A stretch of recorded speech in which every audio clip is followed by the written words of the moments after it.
spoke so beautifully of Ron. Our children had some really great times in this room. And Kira is now in Iceland, and I was very sorry that she couldn't be here. And I think she is an amazing person, and I think she is an amazing person because of what happened in this room and the communion that happened for many, many years.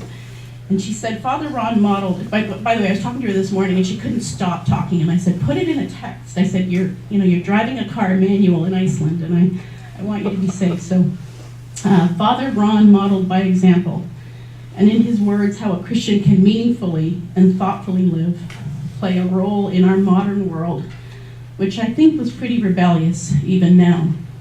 It's interesting that she thinks that's rebellious, or her perception of her present experience of church. He influenced me a lot in the way I see myself as a Christian. She now attends, she's in McGill doing some research work on helping professors with teaching strategies and also dealing with mental health. But she goes to church every Sunday and does not attend Mass with anyone who's Catholic. So her Muslim friends come, and her Jewish friends come, and her atheist friends come. So it's really interesting. The community was something unique, and I was blessed enough to be a part of. The way Father Ron would invite each of us by name to receive the Eucharist really resonated with me. Even when we invited my non-practicing friends, he would ask their name. Not to be cheesy, but it kind of made me think, when I was little, of how Jesus would probably act with his disciples, especially at the washing of the feet. It's interesting that many years later, even though she moved away, she still remembers all those things that we do. I have been avoiding, I was late today, didn't want to come, didn't want to think about it. It's extremely painful. And I know that it's so painful, and I want to say how grateful I am for those of you that were with him the last year and few years of his life. My dad passed away, and so I've kind of been away from the community, but just thank you. And I'm so sorry to all of those of you who were his friends and journeyed and kept sending the emails and kept continuing. Kira tells me that while she attends church, she is often underwhelmed. And I talked to her about the fact that how can you be underwhelmed when the message of Jesus is so freaking amazing? And I think it's because of the person of Ron and how he was able to transmit and transcend and be the message. Just a few memories of Ron.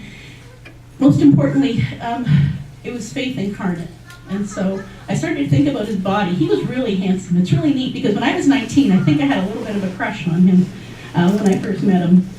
In terms of music, Ad multos años vivas, and I hope we can sing it once today together. The clothes that he wore, the connection that he made with you physically. He was a pretty big guy, but you never felt small when you were with him. He could roar with righteousness, and he would scare the crap out of me and anybody else, especially when I was 19 and first came to King's and had Mass with him every day. But his voice could also be so tender and so soft and so sweet and so pained and so poignant. His hands when he held up communion. That moment when he would hold up the Eucharist and see every single individual face. I know that because I wanted to be a priest my whole life, and still do. I know that there's certain training that you do. Forgive me, fathers.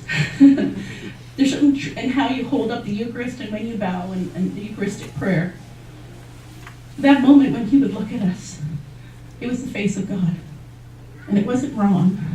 It was Jesus available to me, and of course the washing of the feet. He always talked about Christian melancholy and Christian imagination and critical theory. He was difficult. God, he was difficult. He used to make me so angry. Can you just be positive? Can you just say something happy during one of the homilies? Does it always have to be so pessimistic? There is so much beauty in the world. Like, come on. He used to drive me nuts.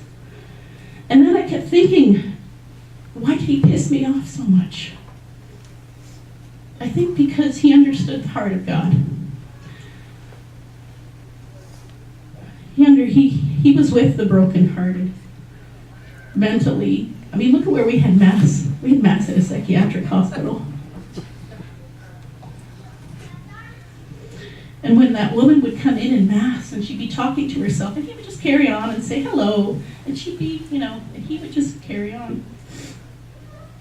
That's where Ron rested.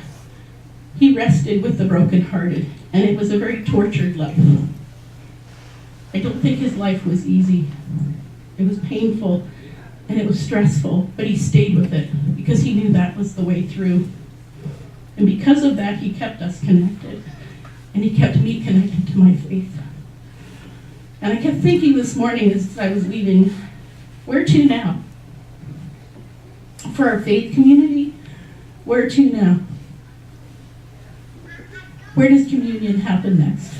And I was thinking, the last Thursday in May, I'm principal at Giampa. If you want to get together, we can just share stories of him. Maybe break open a book. Maybe Nancy can make some really great bread. We can have some wine. I don't have a liquor license, but if the board doesn't find out, I'll be okay. Where to now? Thank you.